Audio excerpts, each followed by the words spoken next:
All stand, please.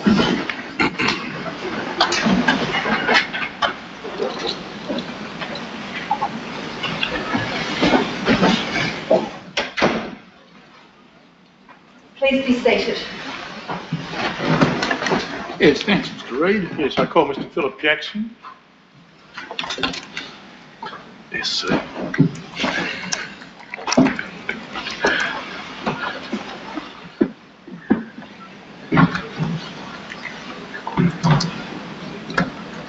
Now, I have read Mr. Jackson's report.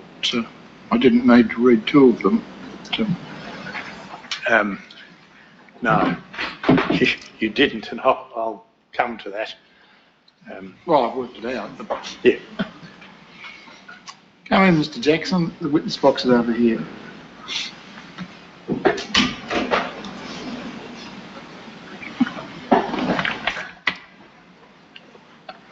Will you take an oath or choose to make an affirmation? I'll make an affirmation. Do you solemnly and sincerely declare and affirm that the evidence you shall give will be the truth, the whole truth, and nothing but the truth? Please say I affirm. I affirm. Thank you. Please proceed. Make yourself comfortable there, Mr. Jackson. I can assure you that is a fresh and unopened bottle of water and fresh cup if you feel the need for a glass Thank of you. water while you're giving your evidence. Yep. Thanks, Mr. Reid. Thank you, Your Honour. Mr. Jackson, your name is Philip Jackson, Yes. and you reside at 5 Bakers Creek Road, Lucaston in Tasmania, Yes. and you are a qualified arborist. Yes.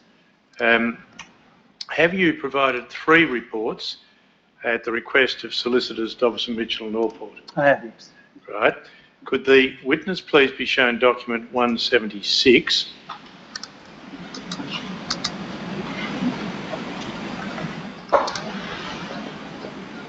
And if we can scroll down there, please, you'll see version control revision 1, amendment of paragraph 22, clarifying opinion regarding the expected root structure of the subject stump. Could you go to paragraph 22, please, Court Operator?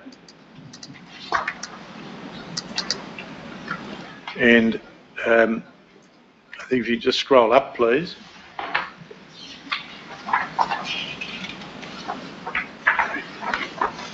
So, just so I can perhaps shorten this a little bit, Mr. Reid. Yes. The only changes to the first to the second report of the first report are the additions of paragraphs 21 and 22. Is that so, Mr. Jackson? No.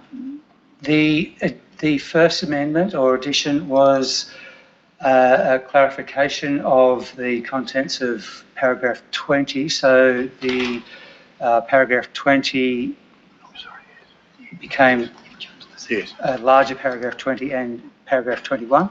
And the second clarification was changes to paragraph 22. So it's my error, 20, 21 and 22. Yes, Yes. yes. And indeed, I think I perpetuated it, Your Honour.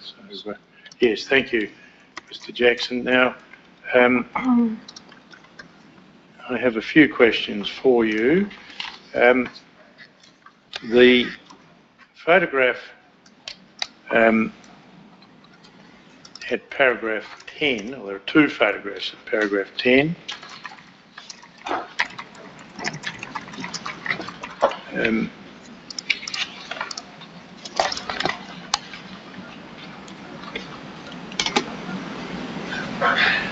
The one on the right-hand side with the cone 7, could the witness please be shown document 101, photo 0008, and I just want you to confirm that they are one and the same image.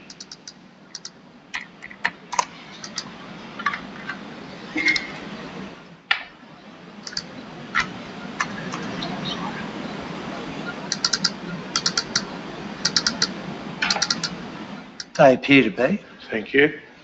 Mr.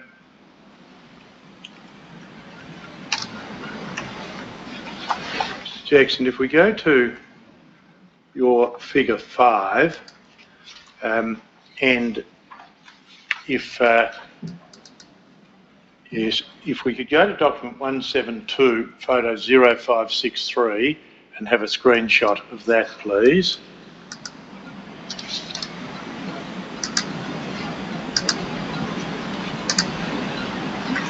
Uh, 563.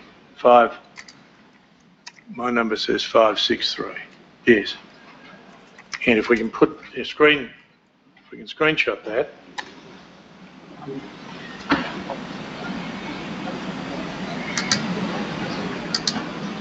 And put that alongside figure 5 from the report. And the first question is to confirm that we're looking at one and the same image. Again, they appear to be. The quality of the photo in my report due to the compression is pretty bad, but yeah, they look to be the same image. Right. Well, I want to work with the image on the left, Mr. Jackson. In your report, you say large wooden sinker roots and fibrous lateral roots excavated from around the base and immediate vicinity of the subject stump. Now, Mr. Tempone, who's opposite you behind the screen, has a cursor which he can move first of all to large woody sinker roots. Yes. And when he gets to one, just he'll put his cursor over. Where's he got it at the moment? Can you move it for a second, Mr. Tempone? Okay. Yeah. So go straight down. Keep going. Keep going. Keep going. Keep going. Okay. Stop. That appears to be a large woody sinker root of the tree item attached to it. Just move the cursor, please, Mr. Tempone. No, I can't pick it up, I'm sorry. Can you move it back down to where we were, Mr. Tempone? Or thank you. Oh, I see. Yes. Yep. Yes. If we mark that with an A, please. And fibrous lateral roots. Fibrous lateral roots are those smaller diameter roots going perpendicular over the sinker root. Yes, there. That's, if you can mark that, that's a fibrous root, fibrous lateral root, and so is the one next to it. And so are so it appears to be the ones under it. To the right of your cursor. Yes, that one. Yes, that one there. Just put a little cross there, if you would. Actually, the one you're just about to mark there appears that it may be a woody root, that it could be a fibrous root. It's a bit hard to tell. But the one immediately below that, I imagine, would be a fibrous root. Right, so if we can put a B on that one.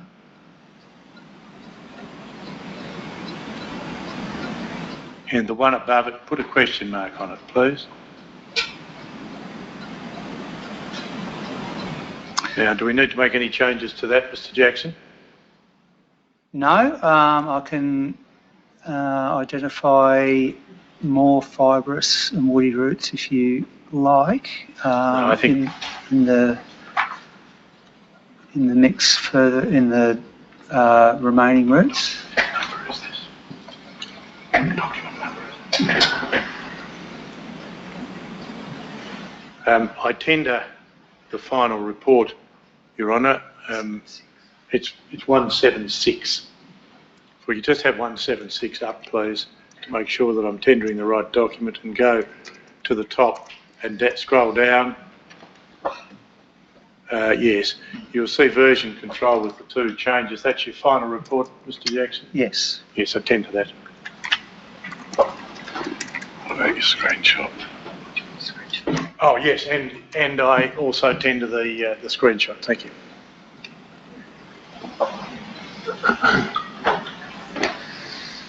Yes, thanks, Mr. Armstrong. Thank you, Your Honour. Mr. Jackson, my name is Armstrong. I'm one of the barristers appearing for the plaintiffs in the proceeding. Could you explain, please, what is the structural difference in terms of the composition of a woody sinker root compared to a fibrous lateral root?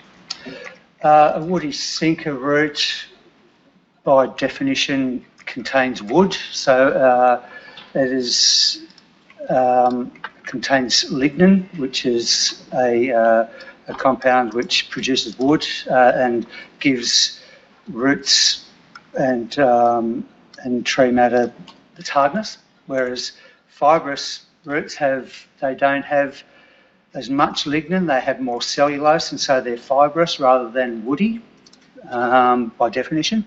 They aren't as perennial as woody roots. Woody roots stay in the ground longer. All right, thank you. And are those the only two categories of root that are associated with a silver peppermint eucalypt? The only ones relevant to what I was asked to give my opinion on, yes. Okay, well, firstly, could you just clarify for His Honour what you were asked to give your opinion on? I was asked to give my opinion as to the likely species of the stump and whether, I'll try and paraphrase here, whether it would be expected that a taproot or other tree element would go down at depth underneath the stump and then return to the surface at some point away from the stump. All right. And could you explain what is your conception of the taproot that you just referred to? Well, the taproot, there probably wouldn't have been a taproot evident. There would have been large woody sinker roots, which are anatomically and morphologically different than a taproot. All right, thank you. Now, so I take it then we've so far identified 3 types of root that you would expect at some point to be associated with the existence of a silver peppermint. That is, firstly, at some point there was a taproot, then over a longer period there would have been the woody sinker roots, and thirdly, again over a longer period, there would be the lateral fibrous roots. Is that right? Not entirely. Okay. A taproot is associated with a seedling, basically. So with a seedling, did you say? Yes, yeah, a seedling and very young plants. They, as the seedling developed into a sapling, it would develop woody sinker roots, and it would also be at the same time developing woody and fibrous lateral roots. Okay. All right, thank you. So again, just to clarify, I want to understand the botany of the thing that we're talking about here. Very early in the tree's life, when it's a sapling or seedling, I should say, it will have something that would qualify as a taproot, correct? Yes. Then it will develop the woody sinker roots. Yes. And they will endure for a long time, probably the entire life of the tree and indeed afterwards. Yes. Thirdly, there are 2 types of lateral root, I take it. The first is a fibrous lateral root, and then there's a woody lateral root. Yes. Thank you. So beyond those 4 types of roots, are there any other types of roots that you would expect to find associated with the silver peppermint? There would be a large mass of filamentous roots attached to fibrous woody roots. Those roots are the roots which act in gathering nutrition for the tree. Right, thank you. And they're microscopic. And so just for the risk of stating the obvious, I take it that the filamentous roots are hair-like filament roots, hence the name. So, thank you. Now, you've identified in this photograph some structures, I suppose we could say, that you think are fibrous lateral roots. Are you able to identify in this photograph, PJ1 on the screen, any structures that you think might have been woody lateral roots? Maybe the root. Okay, where's your cursor? Okay, if you go to the cursor and put it on the point of the A, and then go straight up. Keep going, keep going. Okay, stop there, and that root going off to the right, that looks woody. Okay. Could Mr. Temponi draw a line along that route? In line, thank you, beautiful.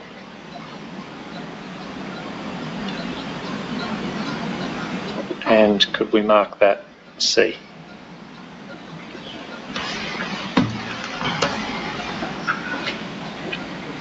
And I take it, Mr. Jackson, as the name suggests, a woody lateral root is full of the lignum associated with wood, rather than having the more fibrous characteristics of the fibrous lateral roots. That's right. Thank you. Mr. Jackson, thank you for attending to my questions. Nothing further, Your Honour. Thanks, Mr. Armstrong. Thank you very much. Any re-examination? There is not, thank you, Your Honour. Yes. I'm sorry, Your Honour, I'm just reminded. Thanks very much. Sorry, Your Honour. Yes. I suppose, could I formally tender my version of... Is it necessary? PJ1? Because the transcript will show that Mr. Jackson drew on an exhibit at your instruction, and the Thank letter C became apparent. Content with that, thank you, Your Honour. All right, thanks very much, Mr. Jackson, for your attendance. You're relieved on the trial.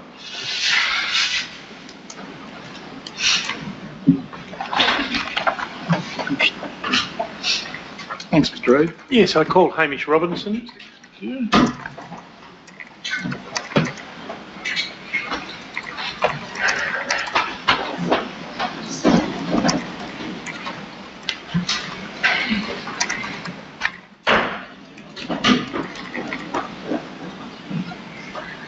Yes, thanks, Ms. Sluter. Thank you, Your Honour. Will you take a note or choose to make an affirmation? Do you solemnly and sincerely declare and affirm that the evidence you shall give will be the truth, the whole truth, and nothing but the truth? Please say I affirm. I affirm. Thank you. Mr. Reid? Yes. Mr. Robinson, would you like a glass of water before you start? I'm good, thank you. Okay. Your name is Hamish Andrew Robinson, That's correct. and your address is? 217 Margaret Street in Sandy Bay. And your occupation? Property valuer. Thank you. Your Honour, I intend to first play Mr. Robinson's police interview, document 55. Thank you.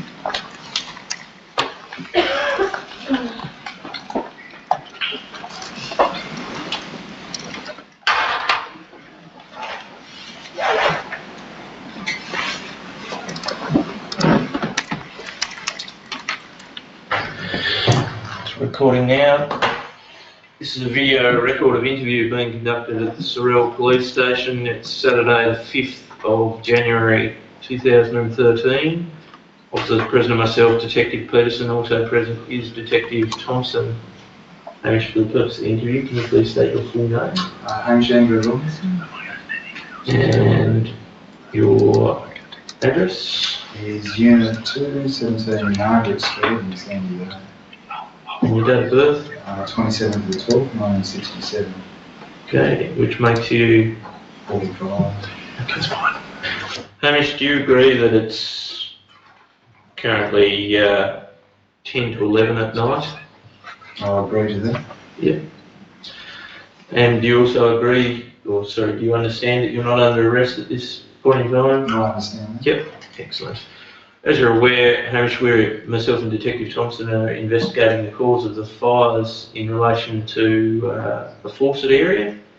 which occurred on the 3rd and 4th of January. Do you understand what I'll speak to you about? Yes, I do. Okay.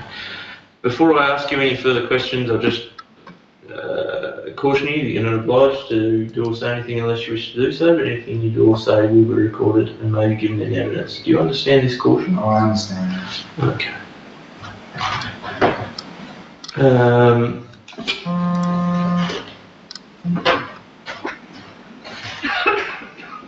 Hamish, do you agree that we spoke to you at an address in White Hills Road earlier today? You did? Okay. Can you tell me what the street number is there? It's 242. Okay. And whose address is that? That's Melissa Barrett's. And what's your relationship to Melissa? I'm her partner. Okay. Do you live there? I was residing there for a period of time. Yep. Would have been about 8, 9, probably 10 months. Mm-hmm. And you don't reside there now? No, I spend probably 3 nights, 4 nights at Sandy Bay and probably 1 or 2 nights at Fawcett. Okay. When's the last time, I'm sorry, before the 3rd of January, when was the last time you stayed there? So that's before Thursday, when was the last time you stayed there? Thursday, I would have stayed there Tuesday night. Which would be New Year's Day, the night of New Year's Day? That's correct, yes. And what time did you leave the following day? Gee.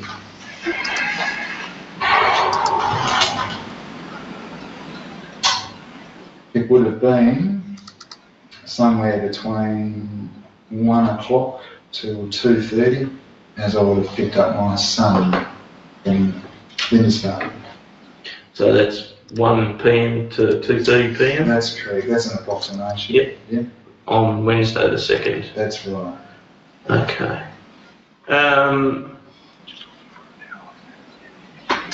And when you left, sorry, I'll go back in. Can you tell me what your movements were on Thursday the 3rd?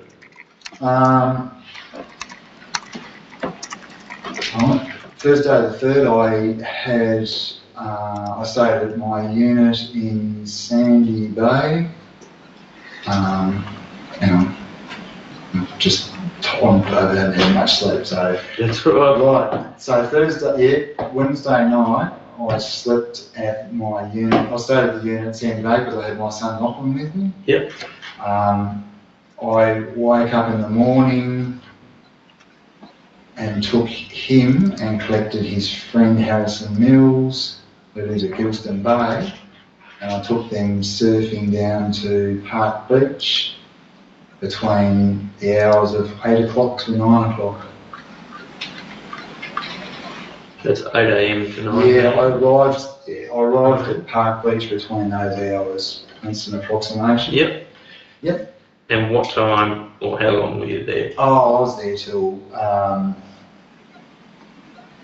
between 2:15 to 3 o'clock. Okay. And 14. Okay. And why did you leave?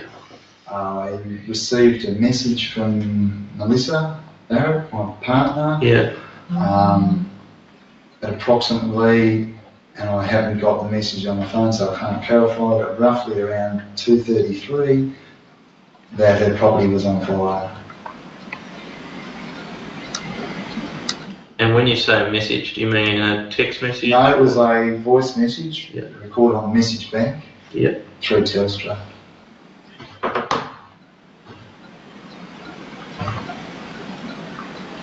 Okay, so what did you do then? I was sitting on the beach, watching both boys surf. Yep. I called them in immediately. Yep. And they actually came in a timely manner. Yep. We ran up the beach and got in the car. Yep. Actually, the car was parked up the top of Park Beach Road, which would have been Colton Beach Road. And then from there we proceeded to drive to 242 White Hills Road. Okay, and what did you see when you got there? Basically, when I arrived on the property, there was a fire on the left. As I came up the driveway on the left-hand side, and as I got to the top where the house is, there was a fire brigade unit. Okay, when you say going up the driveway, if you go up, are you talking about the shared driveway? I'm talking about, there's a driveway that actually has the number 242, and it's got rainbow coloured. It's actually the steep drive that goes up the top there. There's a section of that shared driveway that sort of splits into two parts, and both parts go up to the house? Yes, there is. Is that the area you're talking about? That's correct. I took You the went to first the right driveway. of the rainbows. Yep, as you come up the drive, there's one that goes to the right. Yep. I took that. The other one further up there, I did not take that one. Okay. So left is, if we say the front of the house is the area where the deck is, Yes. left is sort of towards the back of the house. Is to the... That's all right. You come up the driveway, and the first one on the right is the one I took. Yeah, okay. And the other option is to go straight ahead towards the left and then take the right. That's correct. You've got it. Yeah, that's spot on. Okay. And obviously there's a sort of island of bush in the middle of there. Yep. Is that where the fire was? Or was it it had burnt through that. Okay, so that was all burned out. Yeah, there was some, look, I wasn't to pay that much particular attention to that. That had actually burned through there, and where the rest of the road continues, there was actually flames going across there. Okay. Yeah. And then I noticed that there was flames further off, past where you go to that other driveway. Mm-hmm. So that was a light as well. By the time I got to the top, as you come up the top there was a fire brigade there.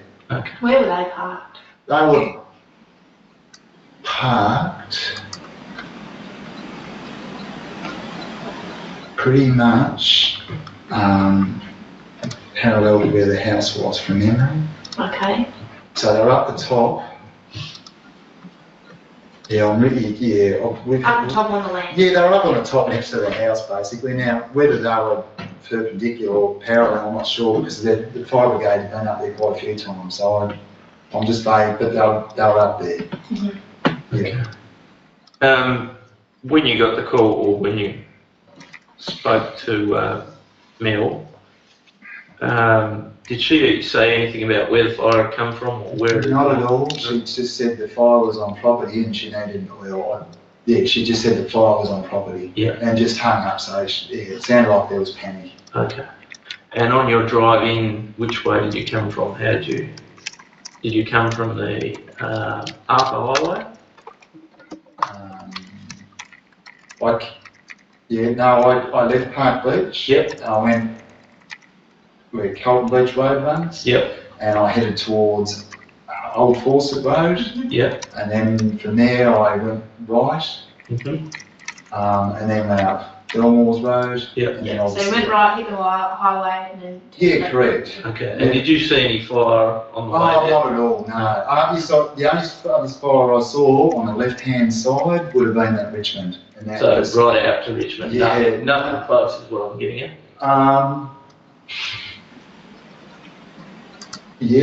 as I was driving along Dillmore's, it would have been back further along Old Fawcett Road, I could see there was smoke coming from The vicinity of her property. up that way, towards on the hill at Fawcett. Okay.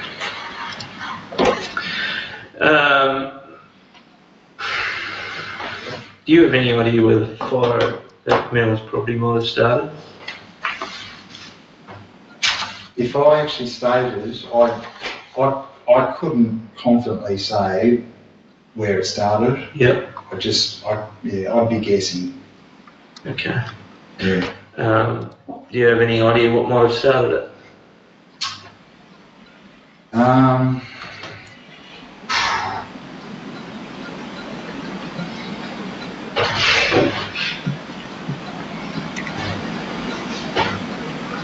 Potentially, there's two possibilities. One of them being there is shades of glass up there from where beer bottles have been broken. Okay.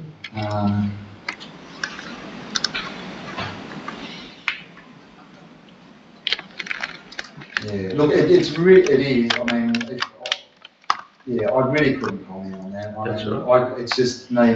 I wasn't there. Yep. You know. Could you notice the if video any of the please be stopped there? surrounding- Mr. Robinson, you have said on the video there, potentially there's two possibilities, one of them being shards of glass, and then the police officers go on to something else. You don't get to express the second possibility. Do you recall what you had in mind? Oh, look, well, I guess two things that pop into my head, be glass or a cigarette, but... Thank you. Properties were affected by the fire? No, none of the surrounding properties, but it was actually the fire. It was heading towards the southeast direction. So what I'm getting at, would it be fair to say that the fire's probably started around Mills, probably the fire in that area started? Yeah. Okay.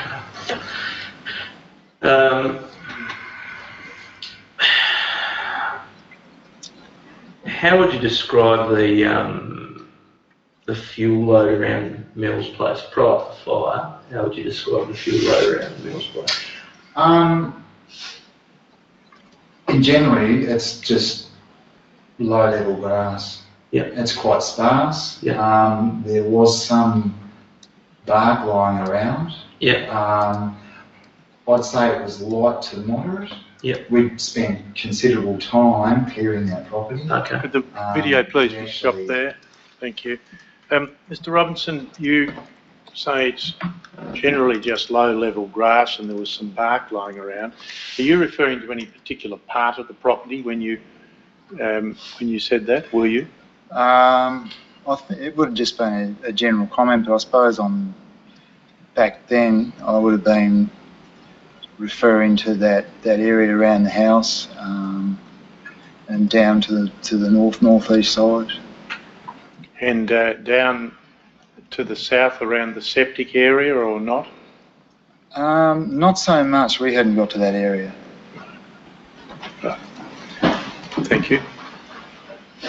Yeah, we spent months making it fairly fireproof. So it's fair to say you've created a defendable space? Oh, absolutely, and also, to reduce the risk of fire. Yeah, that's been our number one priority up there. So you've been, the two of you have been up and you've cleared Oh, I've stuff back. chainsawed trees down. She's whippersnipped. We've raked up all the bark around the whole property. Yeah, to the best of our ability with the resources that we've got. Yeah, okay.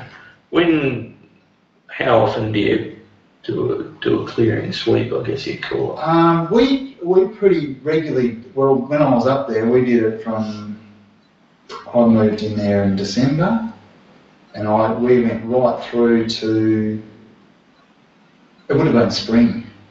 Yeah. Yeah, so yeah, just chainsawing, basically removing trees. Mel's absolutely to the point of almost paranoia of making sure that there's not leaves and bark around the property. Yeah. Yeah. I mean, we did it's a quite a big area up there, and you just can't clear everything. No. So we did like Tasmanian Fire Service has the basic set out for defending a property. Yep. That's the code that we were working towards, 30 metres back from the house. Yep. And so that was our main goal. Okay. And what did you do with all the debris and trees and stuff that you the trees that I chainsawed at the rear of the property on the left-hand side, I used most of that wood and actually carved it and stacked it up towards past the dog yard, which would be probably 200 or 300 metres away from the house.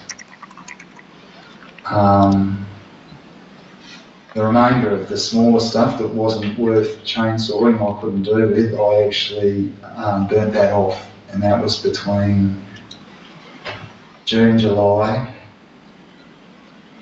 and probably just halfway through August, and then I stopped. Could the video please be stopped there? Mr. Robinson, where did you, in which part or parts of the property, if you did it on the property, burn off the smaller stuff that wasn't worth chainsawing?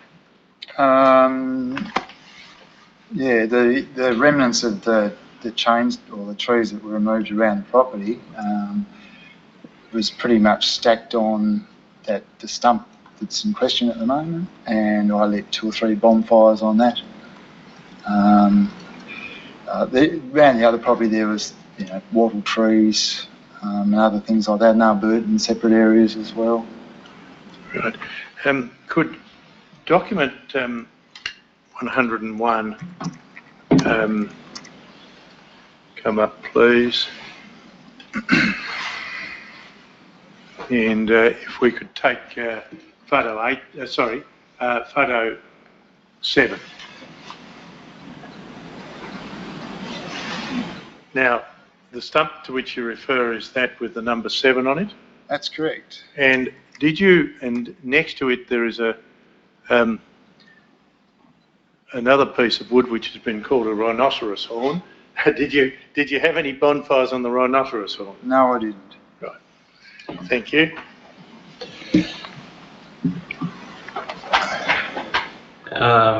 And when's the last time that you're aware of that anybody had a fire up there? Just at that residence? Yeah, look, it would have been Friday, and we had a little campfire there for my son. So that's Friday after Christmas? Friday the 20. Oh. Eight? It would have been, what's today? Today's Saturday. So it would have been 8 days ago. Okay.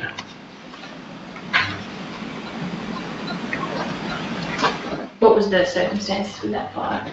Oh, it's just a sorry, in what respect? How did it work? It was just a tiny little fire, but it was just a small fire. It wasn't a raging one. It was one that probably lasted for probably 1 to 2 hours. Yeah. What was the reason for lighting it? It was 16 degrees. My son, being 10, enjoyed those things. I think when we were just burning off around the property, he was just enjoying it. So, yeah. It was, the temperatures was extremely low for that time of the year. Yeah, it was whereabouts 16. was this little fire? It was actually on the left-hand side. So if you're looking at the house, Yeah, you're saying the left side of the house? Yeah. pretty Could much. that stop there at that point? Could we go back to document 101? And if we have a look at 0008, please. Now, first of all, Mr. Robinson, who set the fire? I would have set the fire. Yep. And whereabouts did you set it by reference to what you can see in that photograph? Well, it looks a little bit different from what I originally did when I first did it. But it would have been down centre of the bottom of the screen here. You see the cursor being moved across there. Can you just have the operator move the cursor into the position? Yeah, if the operator would move the cursor down, stop about there, and then if we're going to do the circle thing. Yeah, we'll do a circle. Yeah, okay. Yes, you've seen it. You've been I have, seen yes, it happen. I have. Good. Okay, well, let's go. All right.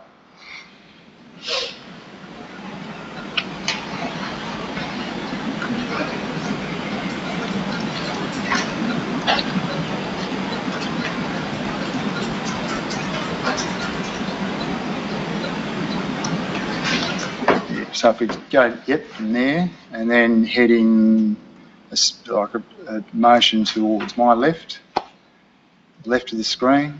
Yep. Oh, not that far. Probably, and then start coming down the screen. keep coming, keep coming, keep coming, and then stop there, and then going right to the screen to about there, and then heading up a bit, keep going, and then back to your point of origin, the beginning of that rock out there. If you could draw through that, Mr. Tempone, thank you.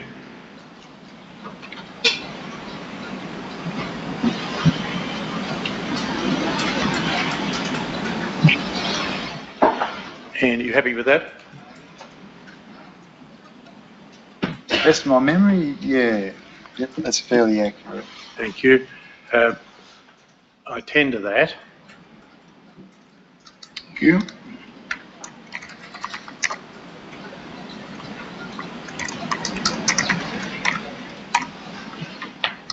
Now, you made a comment that it looks a little bit different to, I think you said when I originally set it. I'm not quite sure if that's what you said. Yeah, no, I did say that. Yes, Yes, thank you. Can you explain what you mean by reference? We better wait until we can see it again. Yes. No, not quite.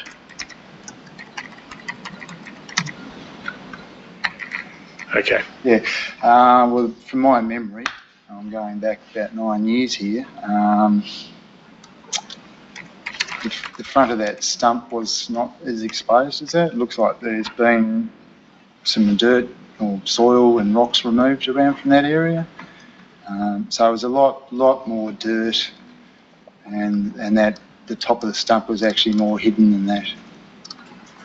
Yeah, so it looks like there's, I don't know whether the fire or fires destroyed that, or there's been people in there and they've done some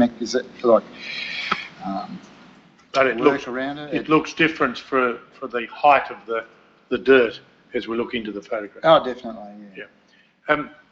Mr. Tempone, could you come with a green cursor?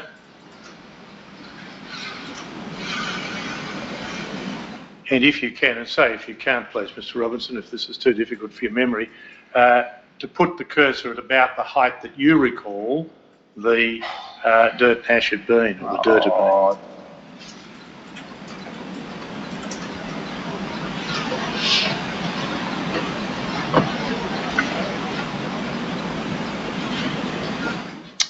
Yeah, my memory to do that accurate, I don't think I'll be doing anyone favours today. Yeah, Thank you. Yeah, it just looks totally different.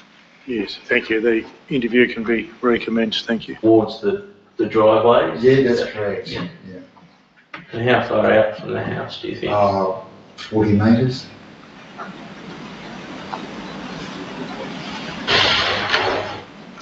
How did you extinguish it? Or did you just let it burn? No, it was, I made sure it was extinguished. How did you do that? Pretty much put dirt on it. And then I think from, there was 2 days that we had quite heavy rain. That would have been Sunday or Monday, both of those days. Yeah. So I was confident that fire was out. Okay, and to the best of your knowledge, there weren't any more fires after that time? No, that was it, absolutely.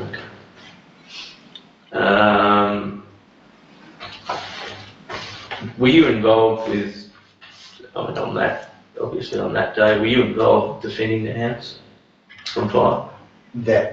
On that first? I was from when Mel rang me up. Yep. As I said, I came to the property. Yep. The fire brigade were there. Yep. I had another person's child there. I actually returned that child back to Gilston Bay. Yep. I actually went to my unit at Sandy Bay and I collected equipment that I need to stay there to defend the property. And I would have returned there probably somewhere between the hours of 4:30 to say 5:36 almost. I'm just a bit vague on that time. Right. And when I returned on the second time, there was actually 2 fire brigades, from the best of my knowledge. When you arrived the first time, you've obviously got 2 kids with you. Yes. Did you grab a bucket and help? What was the situation? Oh no, the situation was that the fire had actually gone. Yep. It had gone. Even the fire brigade didn't have pumps or anything. So the fire had actually gone straight ahead. Yeah. When you say straight ahead, we're talking about, if you're looking at the property, the left side, it gone went down the driveway and then just... Part of it went down the driveway, and the other part headed in the southwest. So there were no flames or threats as such in immediate... No, there wasn't, but if you look at the house as you come up on the right-hand side, the actual fire was starting to spread down that embankment. And the fire brigades, the crew there basically were just letting that fire just do its own thing. So at any stage, did you grab a bucket or a watering can? No, not at all. No, my priority at that stage was to just get the child that I had in care out of danger. Okay, so how long were you there for after you arrived originally? It's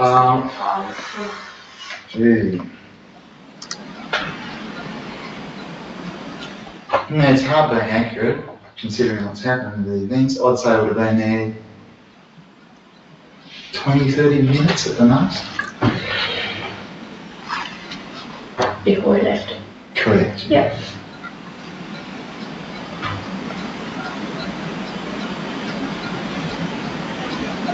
What were you wearing that day? Shorts and a t-shirt. Yep. Do you remember what colour your shorts and t-shirt was? They were black. What were? My shorts, sorry. Yep. And the t-shirt I had on, which isn't white anymore, but it was white. Okay. With 3 stripes running from left to right.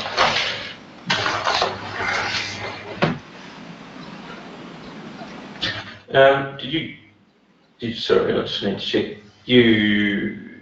When you got this call from Mel, did you call the fire service? No, I didn't. Okay. Did you call Mel back? I did. Okay. And she said to me, not in the exact words, but she said to me she couldn't talk because she was trying to put a fire out. Okay.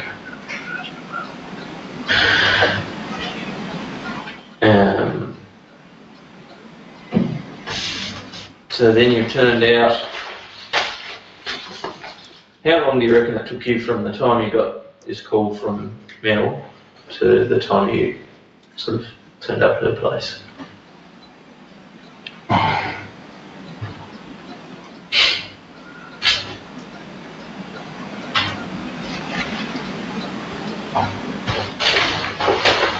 I'd have to say, roughly, by the time I got the kids out of the water, it could have been somewhere from...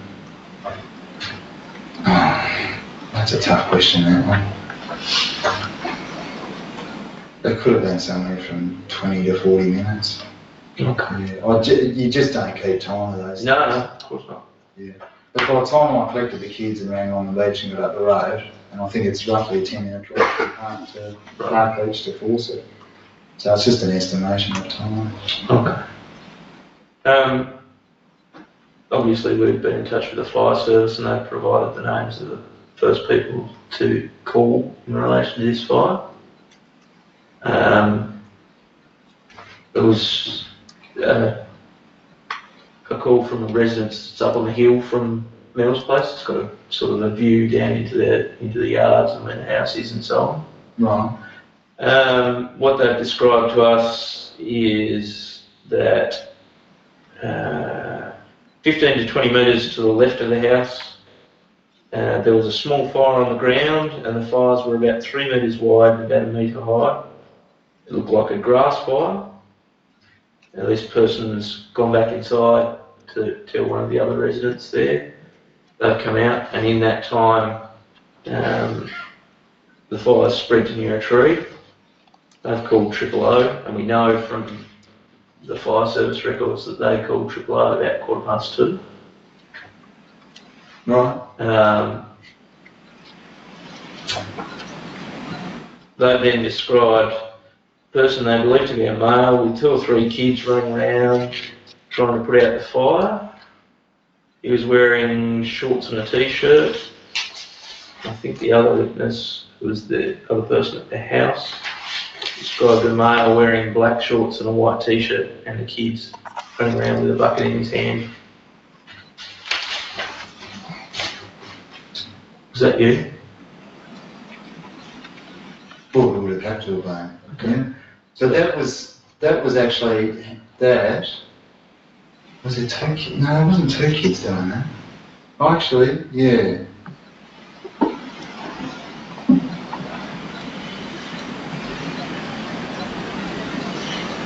Just bear with me for a second. You alright? No, look, I've been doing No, this no, for 3 days flat out. I can understand And I haven't that. had That's much alright, sleep. take your time.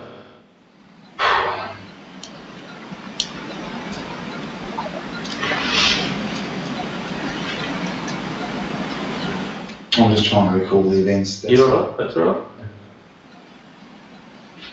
Oh.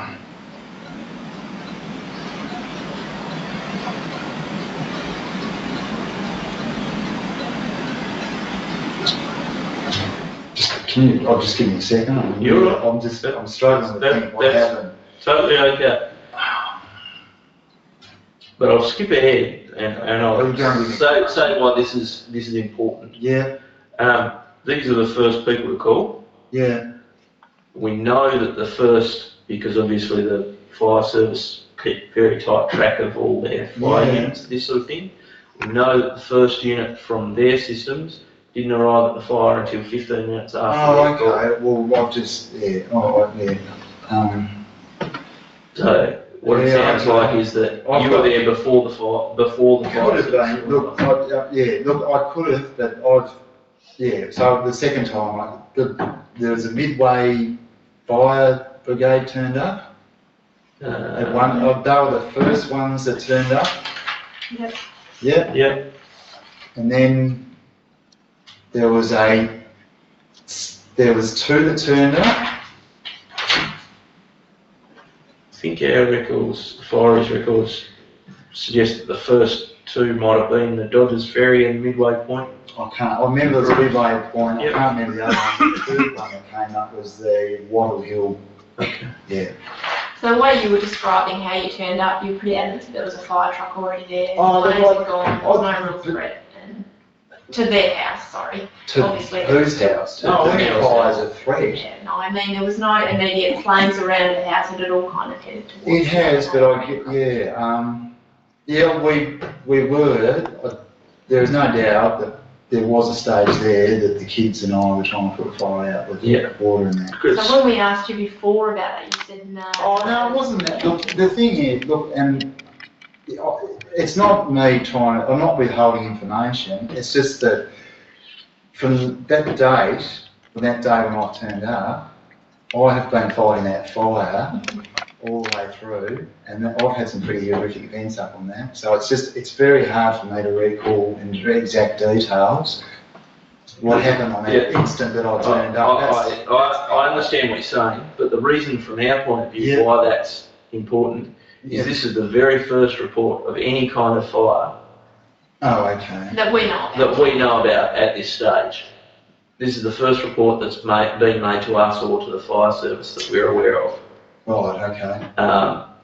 And it sounds like when the first witnesses first seen it, it's been a small, reasonably well contained, as in a fire that's just starting.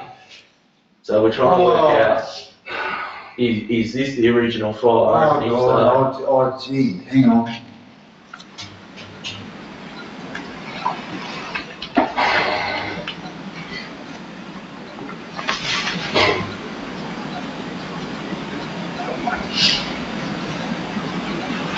I know the fire brigade turned up, and I know they're trying to, and he said to me, you're wasting our time doing what we're doing, trying to put it out.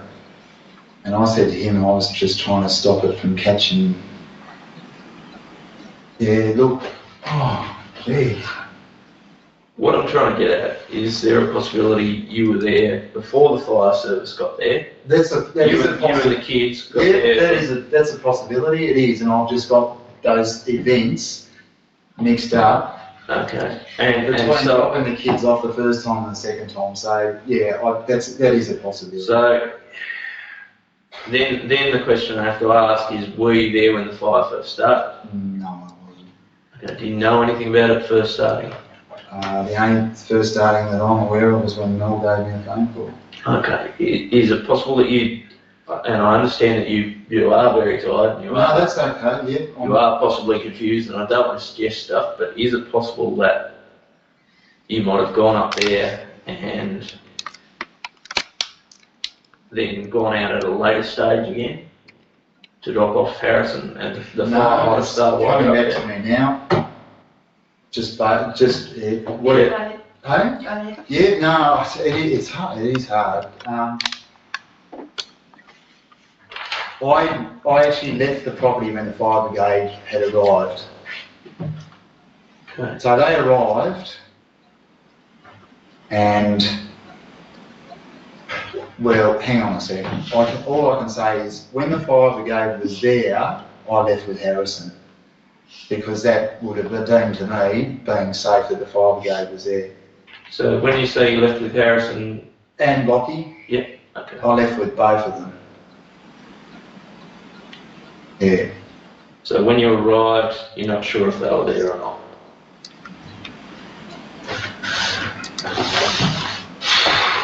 No, they weren't there when I just, yeah. You don't think the fire service were there when you They got there? weren't, no, I've just got those events mixed up. Detective Thompson, do you have any questions at this Well, point? the issue we've got, Hamish, obviously we've spoken with a number of witnesses, and we've obtained an account from the people that are opposite, so on the top of the hill that can look down on the Yeah, property. Steve and that, yeah. Yeah, so what they've basically told us is that, so someone's attended the address, they've looked down at the hill, they've seen a small fire starting at Mills. Obviously the conditions of that day were stinking hot, pretty concerning. They've gone inside to alert the occupant at the house, come back out, and then they've just seen the fire that was maybe 3 metres by 1 metre in height, has basically spread towards a nearby tree and taken the tree, and then it's just whoop from there. It's just engulfed a huge area. He's saying that he had seen a male and 2 or 3 kids running around who appeared to be in a panic, looked like they were trying to put a fire out. He could see them running back to the house and then to the fire, thinks that they were carrying buckets. The fire then spread unbelievably quick and engulfed the tree and surrounding bush. It seems to double in size every few seconds. The people he saw throwing water around the original, the people he saw kept throwing water around the original fire. He could just remember that the male was wearing a t-shirt and shorts. Yeah. Now the other witness is saying that he's gone out to see the fire.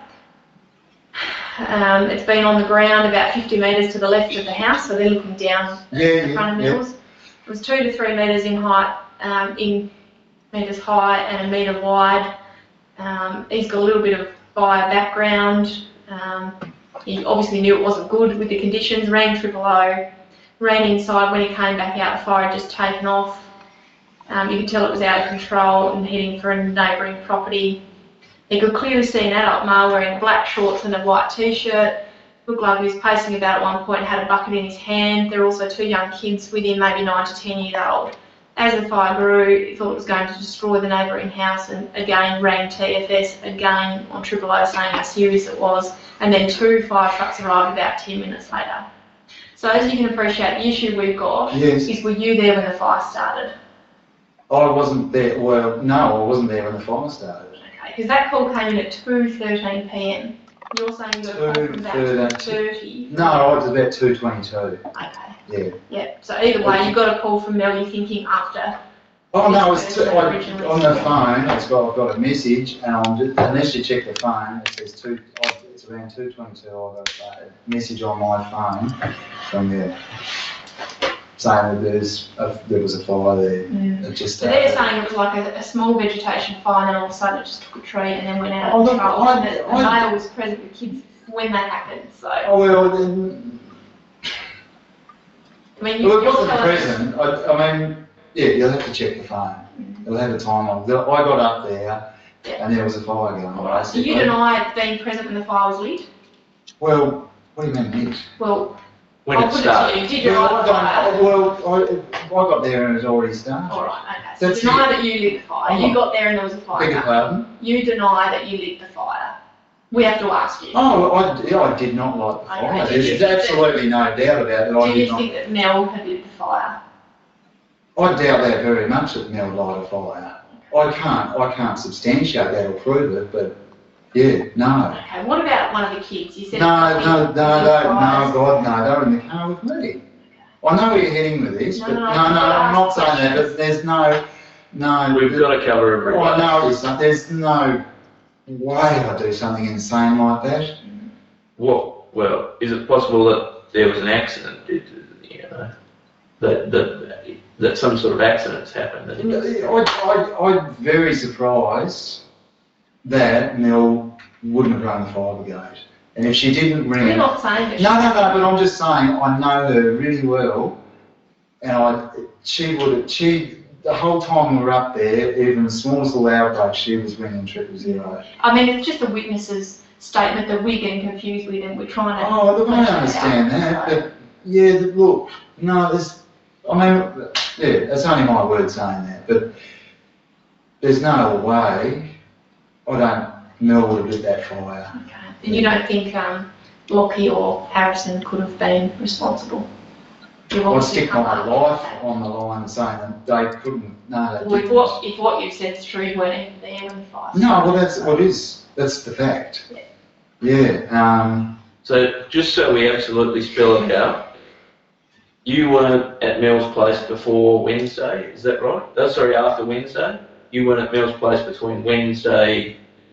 from 3 o'clock Wednesday? Yeah, until the fire had already started on Thursday, and that would have been in the afternoon. Yes, and the same goes for Lockie?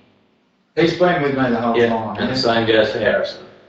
Yeah. Yeah, so there's no chance any of those people could have been responsible for the fire. Is that? No. Excellent. And as far as you know, was anybody else staying with Mel or visiting Mel? Not that I'm aware of. No. The farrier came up. Yep. And Good he, deal, I mate. don't know, all that, I got a message on my phone from some farriers up there, so that would have been around. I'm just going to really quickly touch on something. Yeah.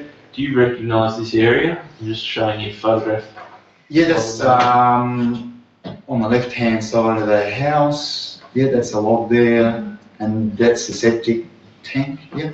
Do you recall there being There was a fire across there. Yep. And the septic sitting there, and the kids and I and Mel were just trying to extinguish it so we wouldn't lose the plumbing. Okay. Do you? So the fire had already gone down through that way. Okay. And you were just keeping it at bay? Well, it was because it was creeping back, and dropping down. So really, I was just, and it wasn't coming back onto the house, but I have 2 plastic pipes there, and I was basically just trying to stop it from coming back and also hitting that. And had it gone any further than the pipes? Or did you Oh, no, keep it at bay? Yeah, no, it's fine. Towards the end it hit the plastic one, but no, it just stopped. Quickly, have you ever started a fire there or done any burning off near where the septic tank is? Oh God, no. Okay. Do you know if Mel's ever lit a fire in that area? Not that you're aware of. No. Or if there's ever been a fire lit in that area? In that area.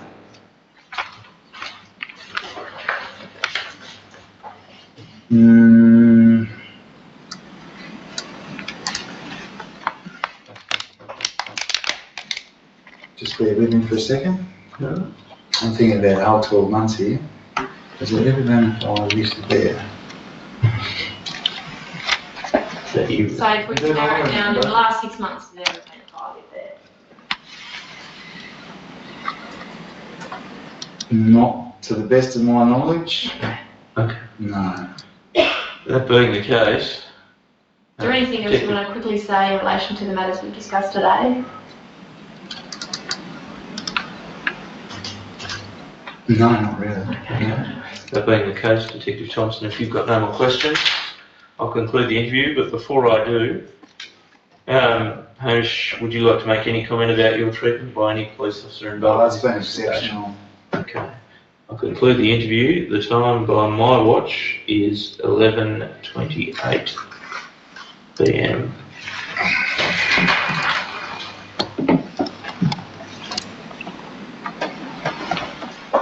Thank you. Now, Mr. Robinson, unfortunately we weren't able to see the photograph that they handed you just at the end of that interview. Can I have these two rather indistinct images handed to you to see if they refresh your memory? And I can tell you that what you're looking at is a photograph of a video of a couple of photos. No, I don't believe they're the photos that they showed me at the police station. Right. If I could have that back, please. If we could have document 101, and if we can go down to the bottom, to the end of those documents, I think it's 6.3. Yes, we take. Let's go to number 63, please. Now, I realise that this isn't the photograph that was shown to you in the police station, but I want to see if we can use this photograph to identify the area that you were speaking about when you answered those questions. Does that photograph assist you?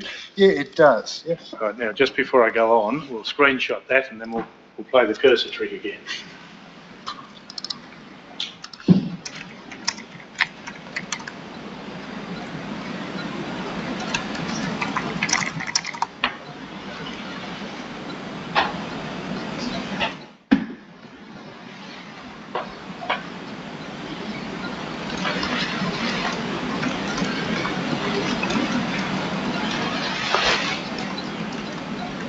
Right, could you move the cursor please to the point that you were speaking about, or the area we were speaking about rather, where the fire had gone through?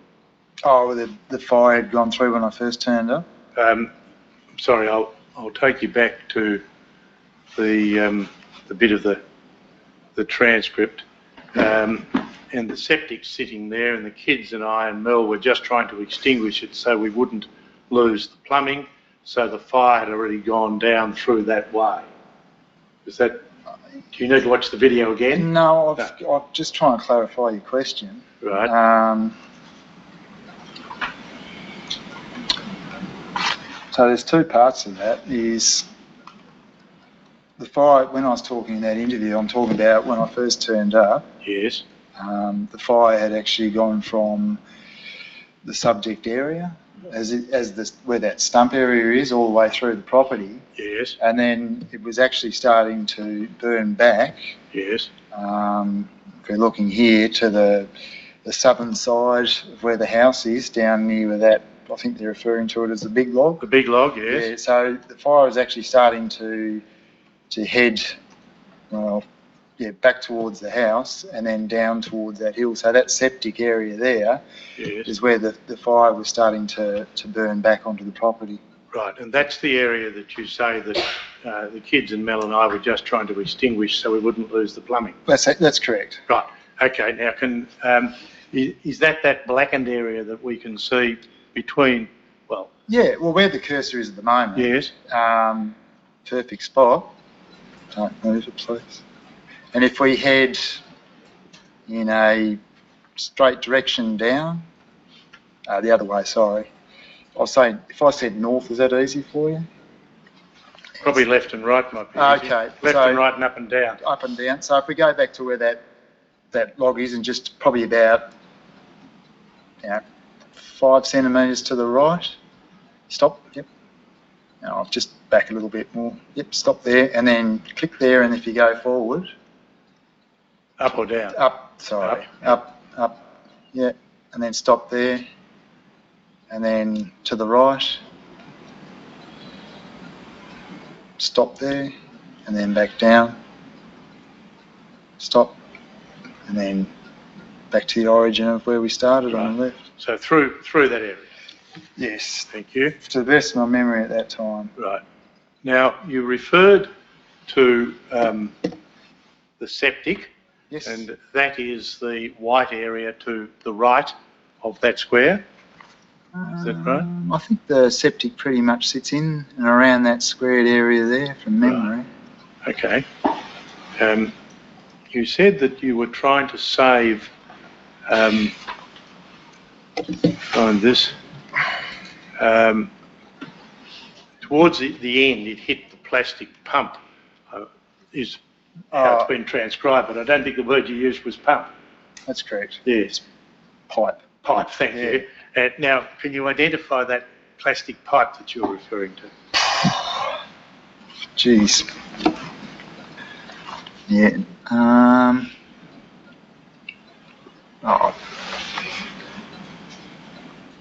It's very difficult in aerial shot, this sort of like distance.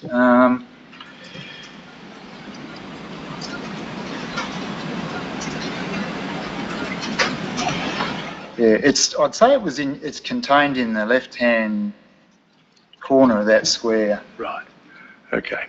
Well, now, it's up near the top of the page. If we go a little bit, coming back a bit, just in that area there, I believe. right. Mr. Robinson, I think there are 4 plastic vent pipes on the septic, is that right? There we are, yeah. So it was Which one was it that burned, or was it more than one? No, well, from memory, I think Melted. the first one the first one was the top left-hand one towards, it'd be 244 was the first one, and I even think the second one down below that got melted as well. Understand. Yep. Now, you've said that the fire had already gone through that way. That's what you said in the interview, Yes. right? And you were the question was, you're just trying to keep it at bay. Your answer was, well, yeah, because it was creeping back. So, when it was creeping back, in which direction was it going?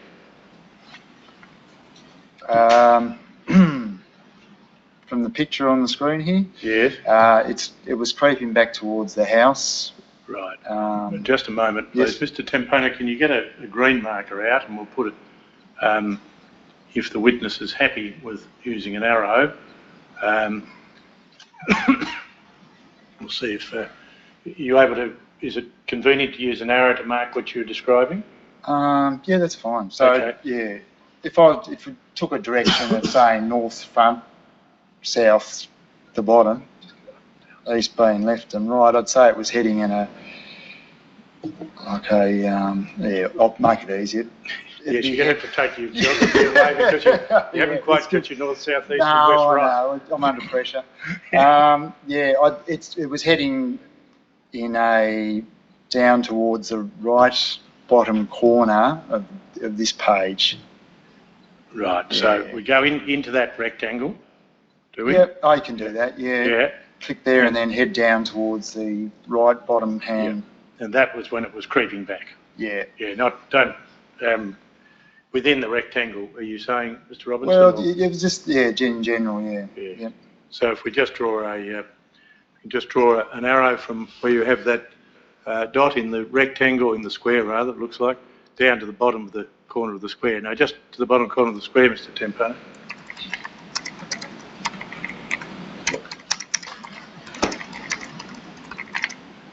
Thank you. You're content that that was the direction of travel of the fire as it crept back? Yes. Thank you. Thank you. Now,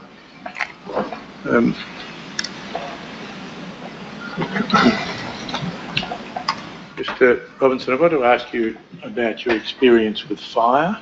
Oh, excuse me. Oh, yes, I tend to that.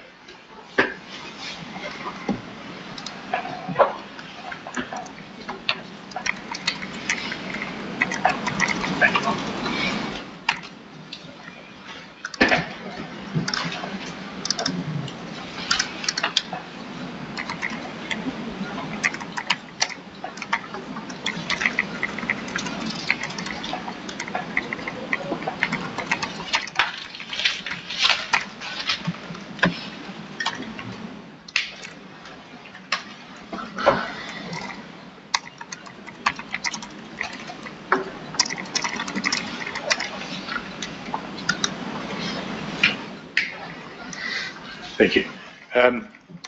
Your experience with fire. Have you been a camper as a child? Yes, Have you lit campfires? I have. And what about when you go surfing? Do you camp out? Yes, I have. Right. And regularly light campfires then? I have. Yep. Have you ever had any experience of roots catching fire in the way the allegations are made in this, that you understand are made in this case? No. Did you know about that in 2013? No, didn't have a clue. Your relationship with Mel Barrett, you commenced that when? Approximately, I'd say 2010-11. Thank you. And at that time, she was already the owner of 242 Whitehill Road? That's correct. Right. And did you move into that property? I did. And with your son Lachlan? On a part-time basis. He used to come and see me. Yep. I see, but you were full-time and he'd come a couple of days a week? Correct. Right. And that occurred in November 2011? Did. Yeah, or commenced then, rather? Yeah. Approximately, yes. Yep. Okay. And did you move your possessions into Mel's place? Yes. And what about your mail? Have that redirected? I did, yes. Yep. And your driver's licence address? Correct. That was changed as well. Spot on. Thank you. Yes. And it's fair to say that you grew unhappy and moved out of Mel's place late 2012? Yes. Yep. Right. And you moved out in about September 2012? Correct. And you continued to see Mel after that, leading up until the time of at least until the time of the bushfire? We did have a bit of a break between September and then we became friends in about December. Yeah, started talking again. Yeah. Right. Yes. Now, while you were living at Mel's place, you continued to own an apartment at Margaret Street, Sandy Bay? Correct. Yep. And when you moved out of Mel's place, you moved into that apartment? Correct. Thank you. Now, can you describe the Mel's property, please, in terms of hilliness, rockiness, dry, etc.? Yeah, it's just extremely arid, dry. I think some referred to as a goat would find it hard to find a feed. So it's just very dry, arid, hard land. So it's going to destroy is on its unique search term now, because it's mentioned twice. Mr. Tempone's got 287 hits in the transcripts, so 2 won't bother me as a reference to go. As long as you don't confuse them, right? So now did you assist Mel, I think you said this on the video, the assistance that you gave in terms of clearing up the property? Yes, correct. What was that? Can you? Yeah. Well, where the septic tank is, this square in the arrow is, I chainsawed all the trees down through there because they were basically starting to grow onto the septic and close to the house. And on the left-hand side... Sorry, can I just stop you there for a second? Yep. When you chainsawed those down, I think your evidence in the video was that you moved them to the log heap near the dog yard. Yes. At the time of the fire, had you moved all of the fallen logs, or were some still around? Oh no, they were all stacked neatly near the dog yard. Correct. Yep. Thank you. You were going to continue as to what else? Oh yeah, and then round the bottom edge of the house here towards the bottom centre of the page, there was a heap of eucalyptus trees that were encroaching onto the house there, and I chainsawed those down. And the same thing there, the logs were chopped up and they were stacked, and the bits the leftovers, the remnants of those eucalyptus trees that you couldn't use, I basically disposed of those on a bonfire. And that was it, on the stump that is the subject of this case, part of the subject of this case? That's correct. Yes. There were other fires on the property? Yes. Did you have any difficulty from any of those fires with them continuing to burn? Not at all. Any difficulty with roots from those fires smouldering? No, Any difficulty with steam or smoke coming off them days afterwards? no, The next day? no.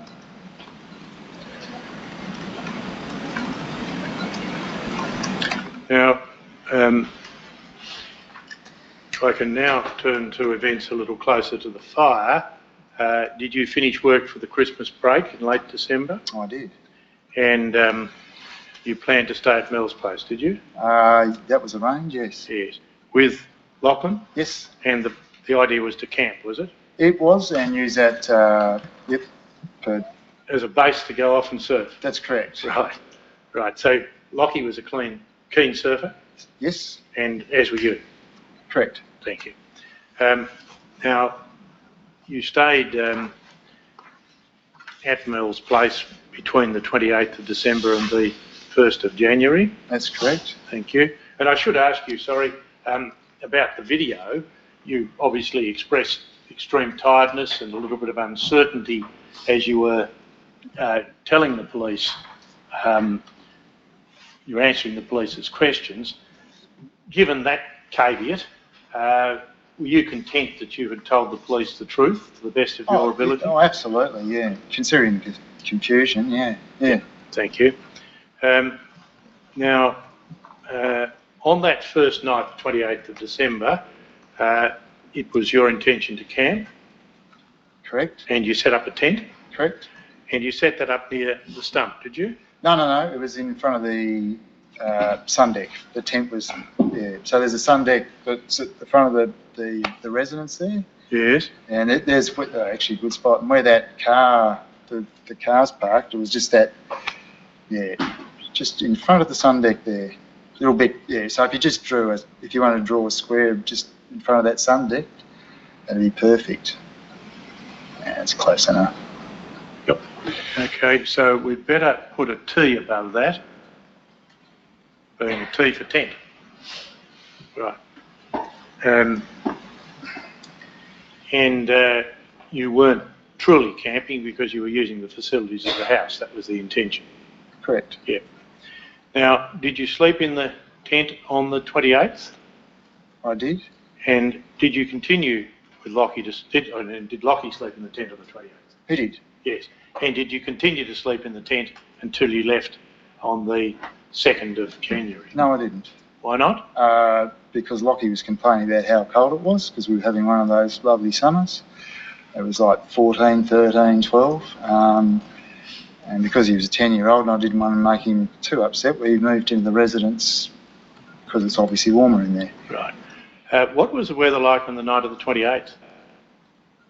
It was cold, so we had beanies, jackets on. Yeah. Once again, a horrible summer.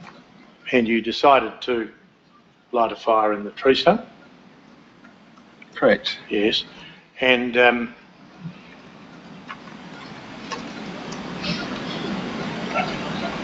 what was the area around the tree stump like at the time that you Yes. set the fire? Yeah, it was, well, because it had previous fires on top of it, it was mainly just dirt around the area and there was hardly any vegetation at all. Yeah, so I just considered that was a low risk place, or it was a good place to have a fire. Yep, thank you. And you said, in answer to a question from me earlier, that you'd set the fire. What did you set it with? What material?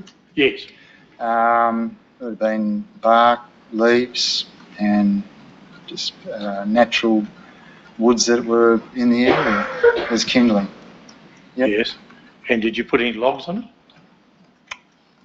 After it's set, yeah, we put, probably 2 or 3 logs on it. Right. Where did you get them from? Oh, they were just around the property, yeah. Okay. Did you use any chemicals or paper or accelerant to get it going? No, it was just natural timber or natural woods. Right. And who lit the campfire? I believe I did. Thank you. And do you know what you lit it with? Possibly cigarette lighter or matches, I can't recall. Right. Do you remember where you got them from? I believe I got them from possibly the kitchen, but I can't remember. Right. And how long did the campfire burn for? Approximately 2 hours, maybe 3. Right. And later, towards the end of that 2 to 3 hours, it was time for bed. Correct. And what was the state of the fire when you made the decision it was time for bed? Well, the decision... Not when you went to bed, when you made the decision. Yeah, well, the decision was made to go to bed because there wasn't much left of the fire and it really wasn't keeping us warm. So it was mainly just coals left, maybe half a log if we were lucky. Yeah. Right. So what did you do? Basically what I've done with all other campfires I've had, I placed dirt or kicked dirt all over the top of it just to make sure that the embers that were left wouldn't blow anywhere or cause any problems if the wind got up during the night. What about, after you'd done that, what about exposed coals? Well, there wasn't any exposed coals after I kicked all dirt over it. Right. And you went to bed? I did. And did you hear Mel doing something? I did. She was frantically putting buckets of water on top of what was the fire, basically, which was now just dirt. Yeah. And where was she getting that water from? Were you able to tell? Well, just my memory, I think she was getting it from the tap. But, yeah, I don't know how accurate that is. I'm going back many years now. Now, the next morning, no doubt you got up because you're here now, so did you do anything in relation to the tree stump when you got up? Yeah, well, I did. Like typical, I walked over to that area where I'd had the fire to make sure that it was out and it was cold and wasn't going to pose a risk. What did you find when you went over there? Well, I went over there and I stared at it and there wasn't much left of it at all, and I put my hand over the top of it and hovered it, and there was no heat emanating from it, there was no smoke. It was absolutely bone cold, and I was satisfied that that was out. When you put your hand over it and hovered it, yes, what distance was your hand? An inch, a couple of centimetres, very close. An inch above the surface of what had been the campfire? That's correct. Thank you. Was there any smoke coming from the area? No. Any other sign that it might still be burning? No, I consider it was out and cold. It was dead, that fire. Now, you went off surfing? Correct. And you came back? Yes. And what was the weather like up there when you came back? I believe that most of that time that I was up there, it was overcast and drizzly and horrible. When you say most of the time you're up there, you're referring to the time after you came back surfing? Correct. Thank you. And did you notice anything unusual about the tree stump? No, not at all. Right. No. In your interview, you said that on the Sunday or Monday, maybe both of those days, there was some quite heavy rain. Yes. During that time, did you notice any sign that there was any fire activity in that stump? No, not at all, no. Did you look? There's a possibility that I was over in that area. I believe I may have said that to Barry when we were having conversation, but yeah, no, there was no indications that fire was of any, well, that ex-fire was of any threat, or I just consider it was completely out. Yep. And when you say I may have said that to Barry, Barry who? Barry Bones. Thank you. And that was at a time when he came back to the property and spoke with Mel and then spoke with you? Correct. Thank you.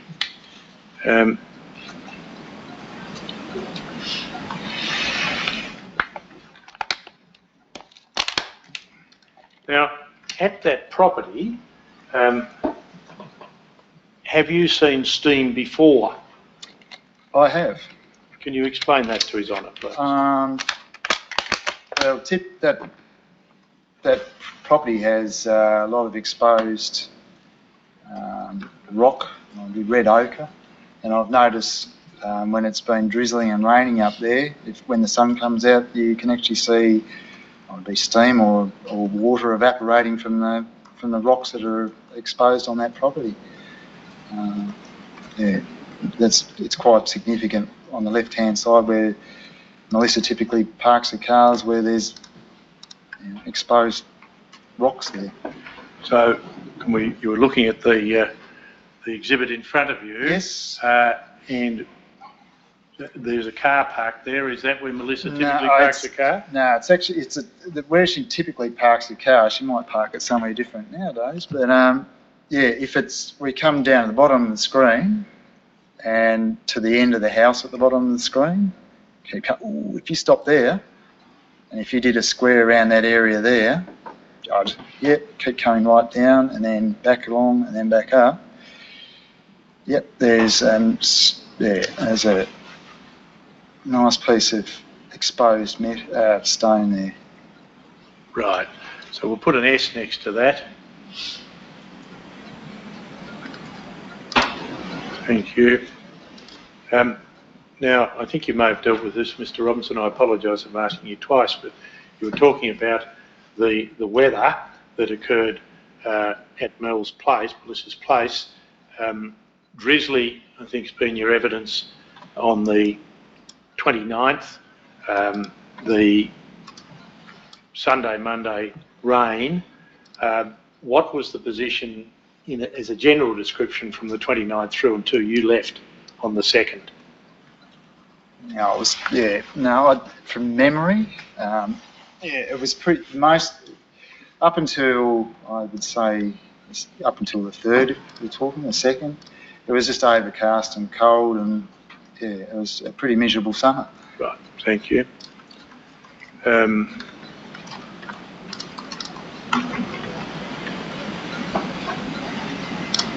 Excuse me for a moment, Your Honour.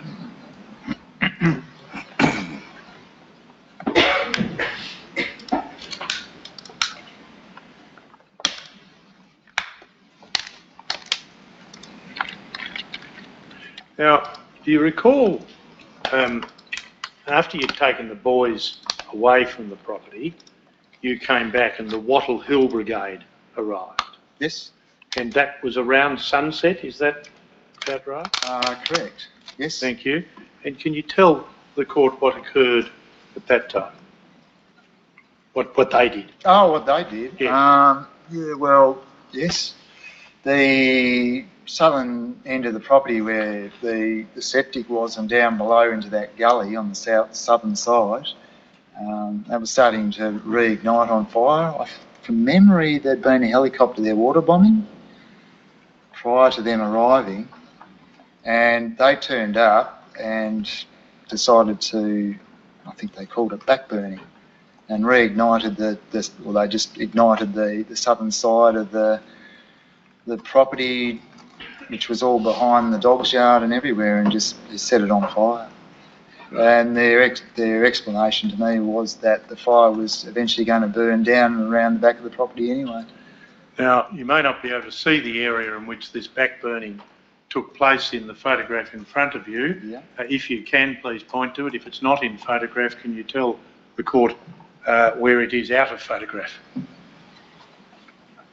Well, it's pretty much where the septic tank starts. Where on the right hand, where we drew that square for and if we come down to the left-hand corner of that square, and if we go from there all the way down to the bottom of the page in a straight line, and on beyond, that's where that's where they were doing their work. Yeah, correct. Thank you.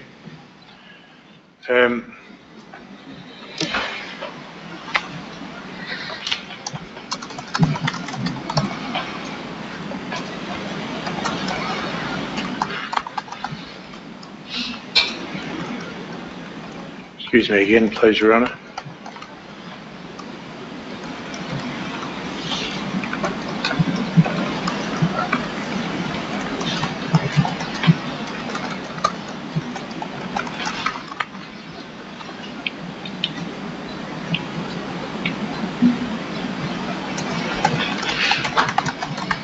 Now, you gave some evidence in answer to a question from me before about a discussion with Barry Bones some days after the fire, on the property.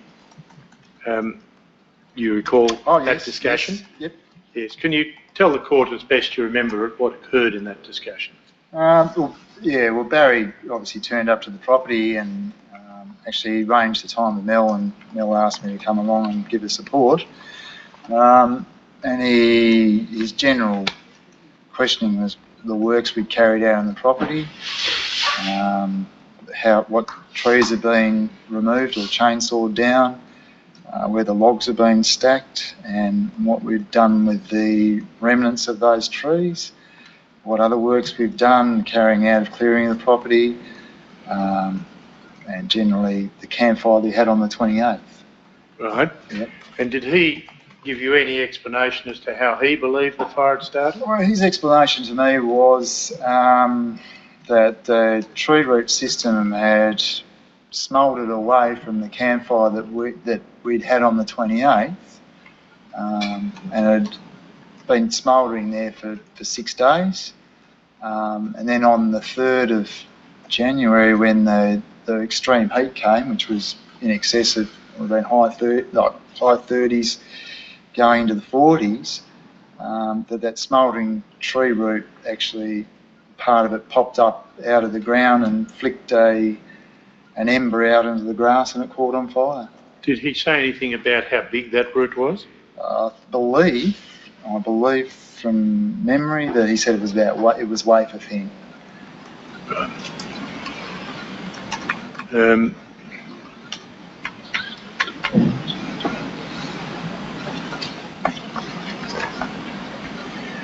Did he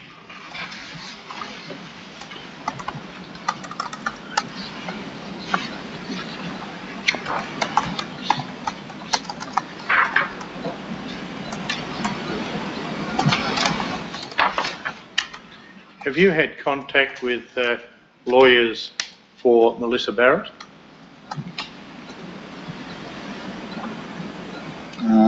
They've been in contact with me, yeah.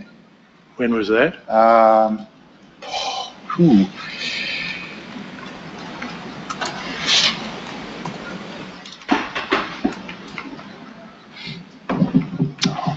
accurately say. It could have been some. Yeah, no, I'd just be guessing.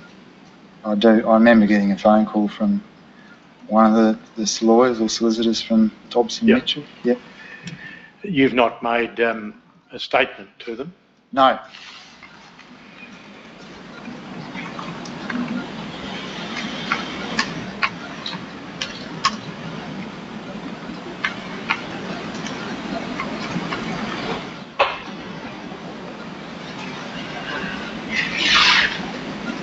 If it please. Yes, thank you. Mr Armstrong, how long do you expect to be with cross-examination? I would think perhaps about half an hour, Your Honour. Well, I'm happy to sit on to avoid inconveniencing Mr Robinson any further, but I don't want to put pressure on you or any of the staff that I have. So if it's inconvenient to anyone, let me know. I'm happy to start, Your Honour, Thank you. With the caveat that I am frequently described as the world's worst estimator of time. Well, we've known worse here. Thank you, Your Honour. Now, Mr Robinson, can I ask you firstly some questions about the work that you and Melissa did in relation to clearing the property of vegetation for the purposes of keeping the house safe in the event of fire. And you gave some answers to Mr Reid that when he asked you, in fact I withdraw that, do you recall that Mr Reid asked you some questions about the fuel load on the property prior to the bushfire? Yes. And you said that there was leaves and bark lying around.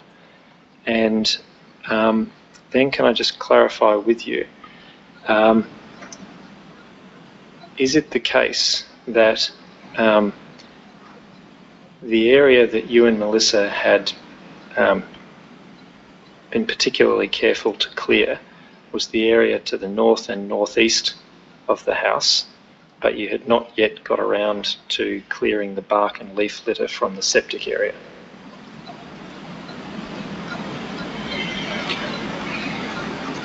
That'd be accurate. All right, thank you. Now,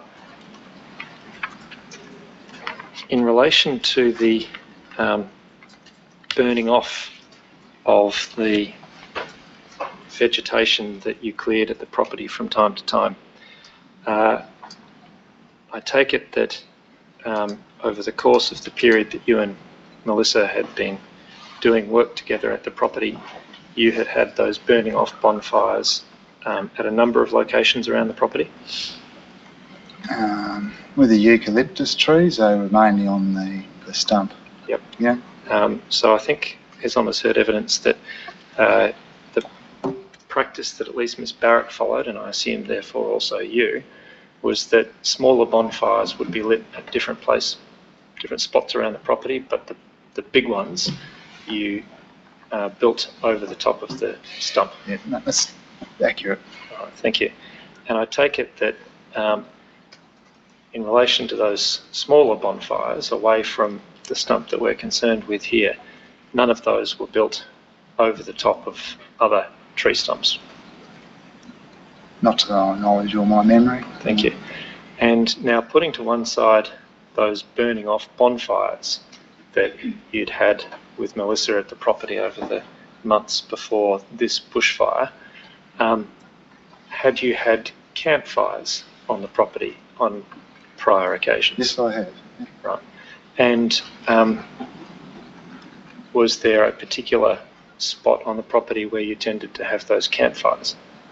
No, not particularly. Okay. Yeah. Well, firstly, had you had a campfire in this tree stump before? No. All right. Can you tell His Honour, and perhaps if Mr.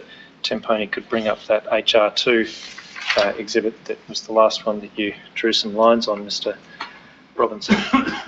Can you indicate, to the best of your recollection, whereabouts on the property you recall having some campfires? Okay. And if Mr. Temponi could perhaps mark these in yellow.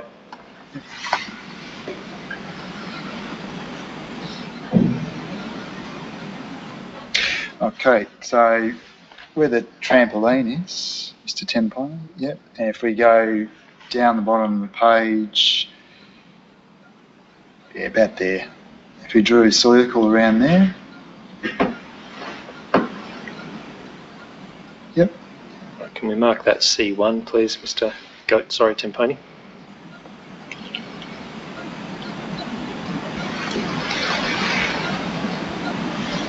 Any other spots, Mr. Robinson? Possibly. Well, I'm going from memory because it was over a period of time. Yeah, probably. This is going to be hard to do. If we go back to C1 and we head up towards the top of the page, up top right hand corner of the page. We head up that way, a bit towards the house. Keep going. About there. Yep. We probably had a few others, Mr. Armstrong, but I can't recall where they all were. Okay, now,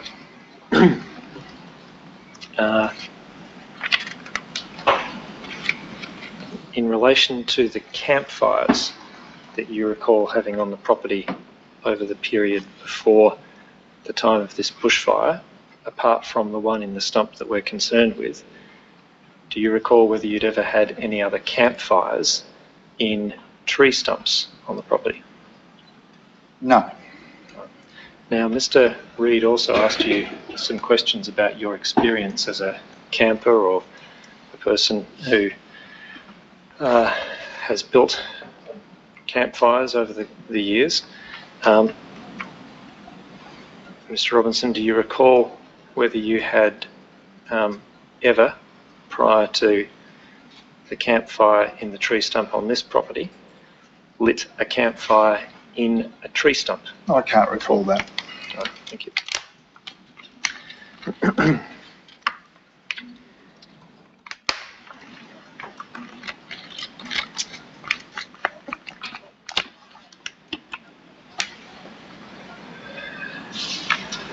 Now, just while we've got this image on screen, can I deal with something else that's a little bit out of chronological order, Mr. Robinson, but it's convenient while we're looking at this document. Mr. Reid asked you some questions in relation to the square box that's now got the green arrow in it, about the direction of fire from that location.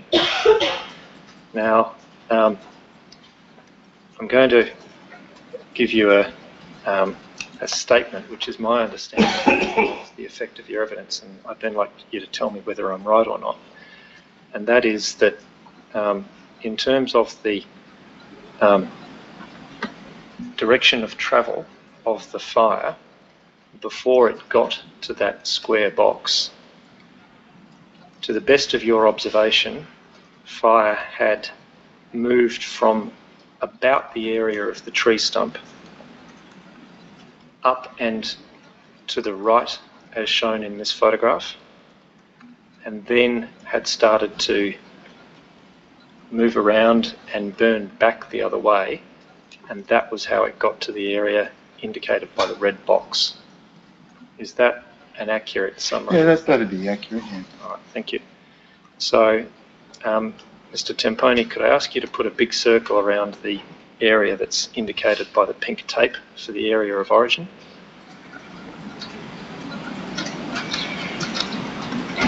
Beautiful, thank you. Now, can you draw a line that goes up towards the top right corner of the photograph? Until I say stop, about there, thank you. And then swing it around and come back to the middle of the top line of the red box.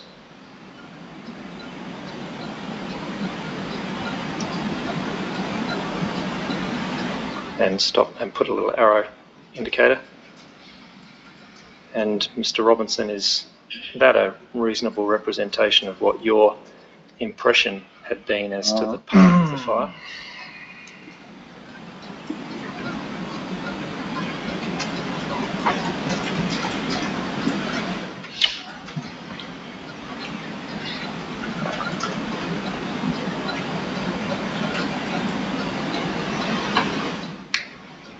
That's fairly simplistic.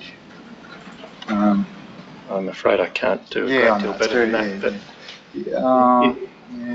But please, if there's any correction you want to make. Yeah, no, look, it's the only thing I'd state with that is that it was actually moving back and down. I mean, it was just burning back into the wind, which was blowing sort of northwesterly. Okay, so when you say it was burning more down, do you mean it was, rather than heading towards the box, it was trending a little bit more down towards the to the right of the box? Correct. Yeah. Okay. So it was. Yeah. Look, what you're saying is quite accurate. It's doing what that yellow line of the arrows depicting, but it's also moving in a right angle. Okay, so Mr. Temponi, could you go up to about halfway up that's it, and then draw that about the same length as your existing arrow, but in the direction of the bottom right-hand corner.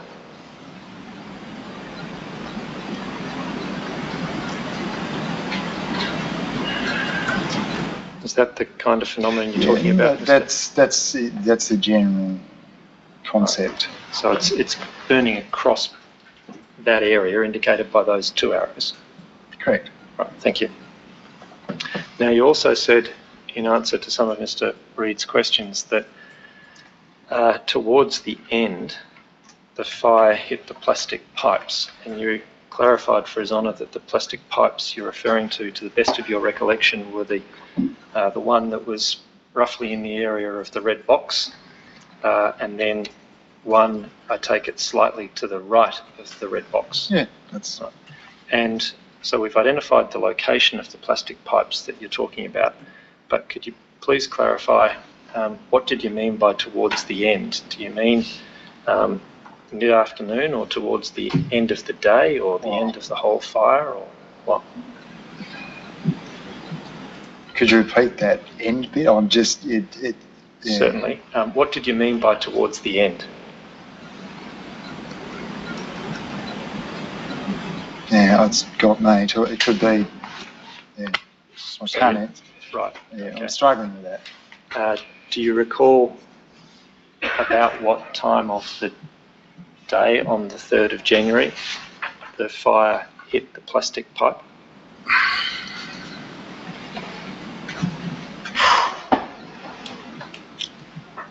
No, can't help you there, Mr. Armstrong. I'll just be guessing. All right. Well, you've referred, for instance, I'm just trying to help you out here. You've referred to the Wattle Hill Brigade being there at about sunset. Do you recall whether they were there when the fire was hitting the plastic pipe? Oh, no, it was before that. Right. Yeah. Okay. So, yeah, it would have been just prior to a fire brigade unit turning up with the plastic pipe was the fire was heading towards the plastic pipe. Yep. Okay. Because I believe in that police statement, I made that comment. All right. Thank you. Now, in relation to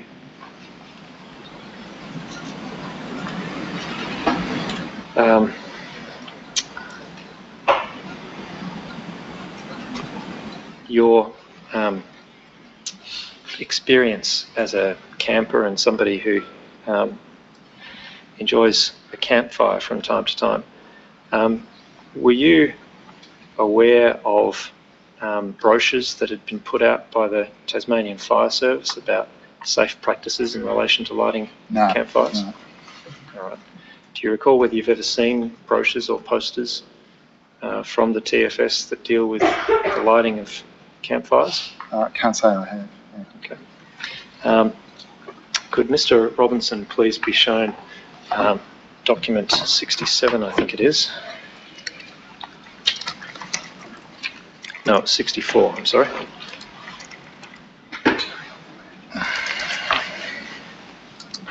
Can we zoom out, please?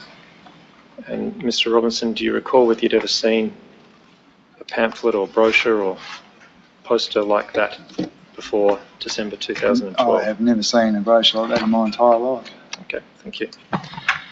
Now, can I ask you next to turn your mind to the actual campfire that Mr. Reid asked you about on the 28th of December 2012.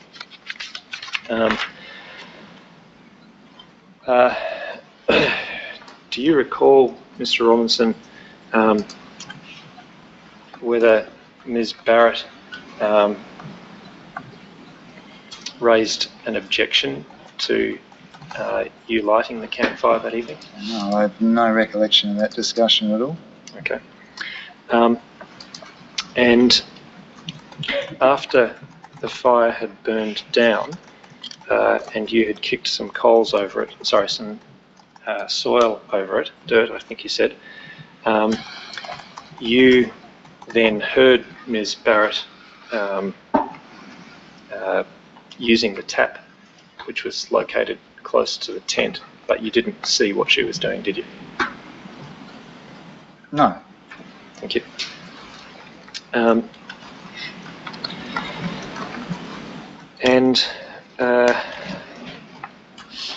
Then Mr. Reid asked you some questions about the weather over the next few days, and you said to him that most of the time it was overcast and drizzly. Now, can I just clarify with you, by most of the time, I take it that you mean most of the period from at least the morning of the 29th of December until you left Melissa's property at about the middle of the day on the, I think it was the 2nd of January. 1st or 2nd, yes. Yeah. Yep. Okay, and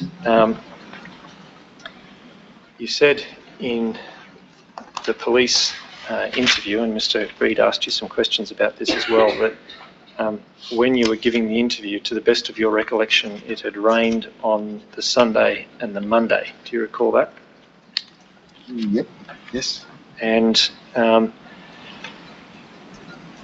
Mr. Robinson, if I suggested to you that the rain days in fact were the Tuesday, that is the 1st of January, and Wednesday the 2nd of January, are you able to say whether you know that to be wrong? In other words, might it be the case that you were mistaken as to which days it had rained?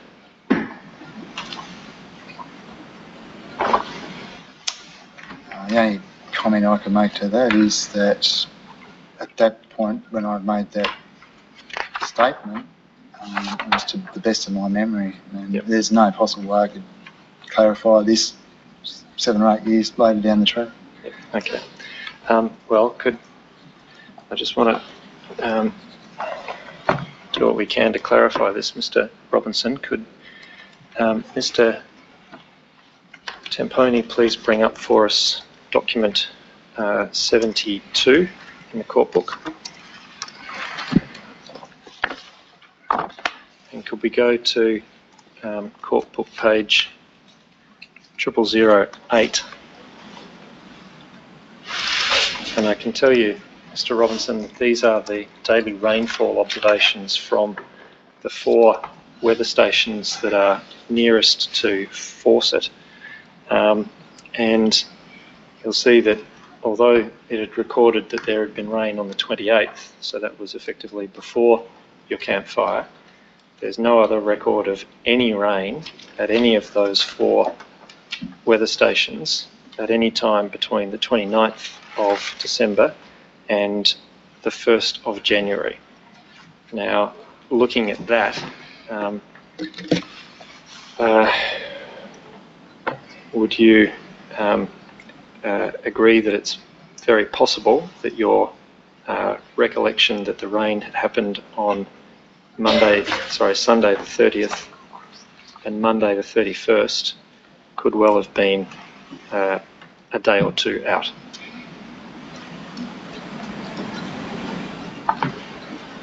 Yeah, no, I'd stand by what I said, Mr. Armstrong, that from my memory back then, as if I said that. Okay, thank you. Now,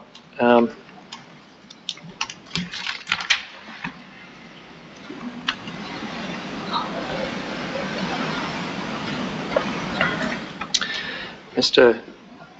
Reid then asked you some questions about the information that you provided to the police regarding what happened on the 3rd of January and how it was that you first were made aware that there was fire on the property at Melissa's place.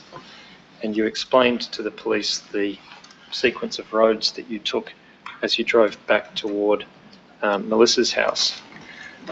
And you said to the police that you could see the column of smoke rising from the Richmond fire. Do you recall that?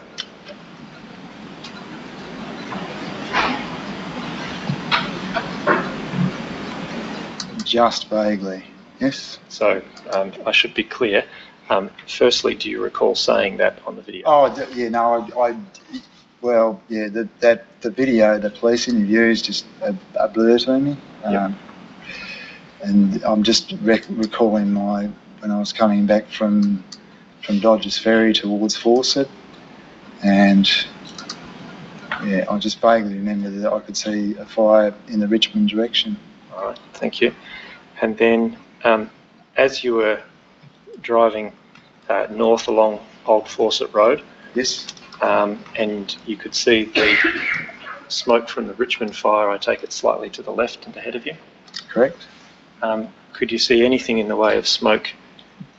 I beg your pardon. I think you said in your statement to the police, your information to the police, that you could also see smoke coming from the top of Whitehill Road.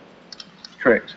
All right. Now, could you describe for His Honour, to the best of your recollection, and I appreciate it was a long time ago, when you first observed the smoke that you thought was coming from the top of White Hill Road, can you describe for His Honour what that smoke looked like? Oh, it looked like an inferno from where I was driving. It was just, yeah, there was a massive smoke plume heading towards the atmosphere.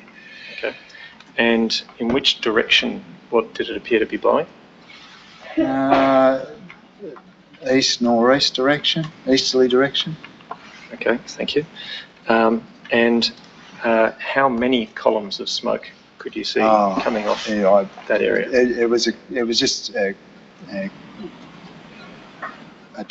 massive column of smoke. I mean, it just wasn't one funnel. It was, how could I describe it? Yeah, it's just a huge plume of smoke. It just looked like the whole hill was on fire. Like, it just smoke. I couldn't see flames, but right. Yeah. So that's the whole hill from about the location as far as you could tell of Melissa's place? Oh, that's the assumption. Yep. Yeah. And then were you able to make an assessment of where the fire appeared to have reached so far as you could tell from the location of the smoke? I couldn't accurately, I couldn't comment on that. Sorry. Right. Thank you. And I take it, Mr. Robinson, that if the fire was drifting towards the east, then it was a westerly wind? Accurate, yes. Thank you. And can you recall now whether you could, to what extent was the column of smoke bending towards the east? Yeah, it wasn't straight up, and it wasn't like a horizontal bend.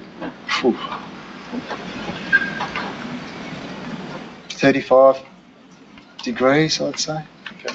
Angle. Right. So 35 degrees from straight up, or 35 degrees from horizontal? Yeah, 35 degrees from vertical going horizontal, heading in an easterly direction. Right. Thank you.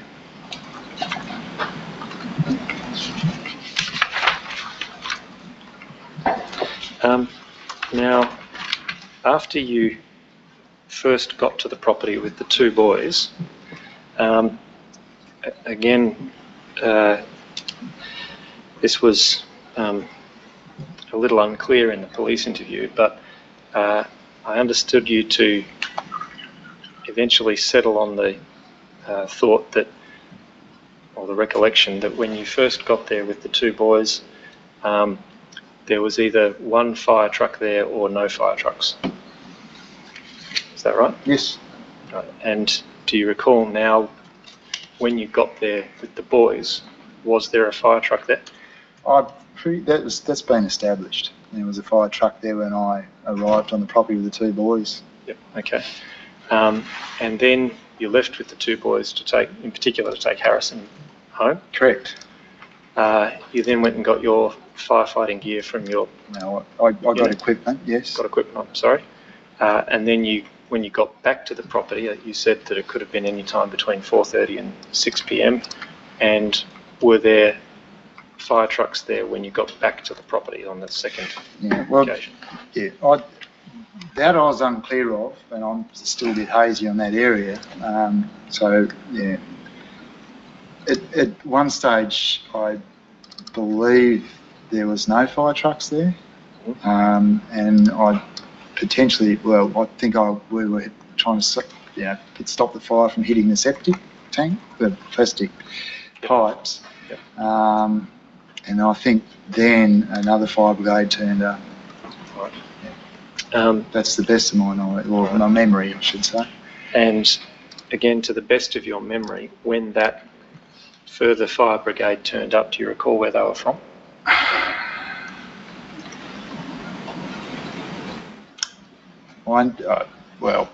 Passage of time, I believe, from, I think it was 7 Mile Beach, maybe. Thank you. Now, in the days after, the day of the bushfire and the first few days after, did you ever hear of Mel having seen steam rising off the stump or from the area of the stump prior to the bushfire? Firstly, did you ever hear any such reference? Sorry, I lost my concentration there a bit. Could you That's please okay. repeat that again? Certainly.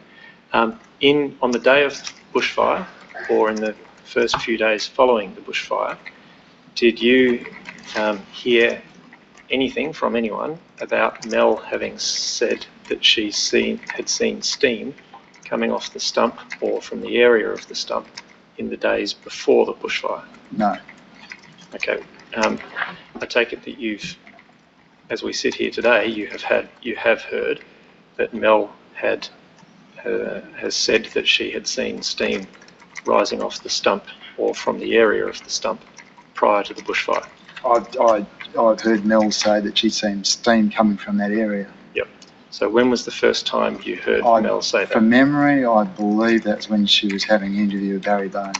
Right. Sorry, I missed that, Mr. Robinson. Sorry, From memory, you said? from memory, I believe the first time I heard that was when she was conducting an interview with Barry Bones, investigator from Thank you. Tasfire. And just to clarify that, Mr. Robinson, that was an interview that was where the only TFS person there was Mr. Bones? That's correct. Right. And if I said to you that the records suggest that that interview was on about the 16th of January 2013, does that sound about right? It's quite possible. A couple of weeks after the fire, roughly. Yeah. So that was you were there to provide support, that's what you were referring to? Correct, Your Honour. Yes. And just to be clear then, Mr. Robinson, I take it that Ms. Barrett had not said to you before the bushfire that she had seen any steam coming off the area of the stump? I don't believe so. All right. And again, to clarify, you had not seen any steam or smoke coming from the area of the stump? No, I hadn't seen any. No. And can I ask you, if you had seen something that you thought was steam coming off the stump, would you have done anything about it? Well, I would have gone and investigate the area to see what was actually potentially causing that problem. Okay, and what do you think you would have done by way of investigating? Well, I would have checked if there was heat emanating from somewhere, and gone further by either digging the area up and finding where the source was and applying water and even calling fire brigade if I couldn't manage it. Right. And you would regard those kinds of precautions as simple common sense? Well, I think a reasonable person would do that. Thank you.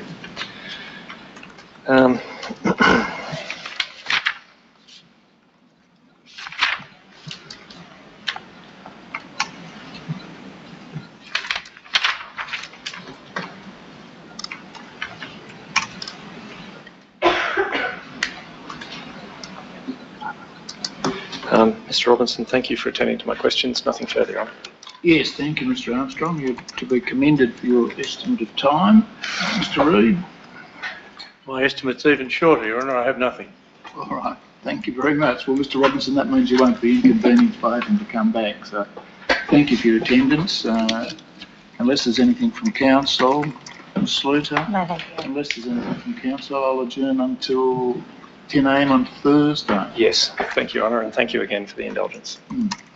Okay, thank you. Well, I'll just save my notes and I'll adjourn. Thank you.